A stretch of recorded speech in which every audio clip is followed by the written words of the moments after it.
ఎలుకతోలు తెచ్చి ఏడాది ఉతికినా నలుపు నలుపెగాని తెలుపురాదు. కొయ్య బొమ్మను తెచ్చి కొట్టిన పలుకునా విశ్వదాభిరామ వినురవేమా.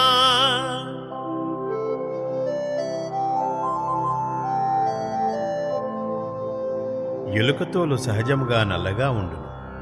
దానిని తెచ్చి సంవత్సరము పాటు ప్రతిదినము ఉతికినను దానికి నలుపు రంగు పోయి తెల్లబడదు.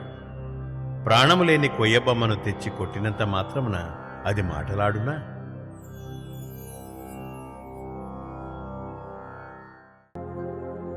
భర్త యజమానిగానున్నప్పుడు స్త్రీ కష్టపడి ఇంటిని వృద్ధిలోనికి తెచ్చినచో కొడుకుల పెత్తనంలో సుఖపడవచ్చును.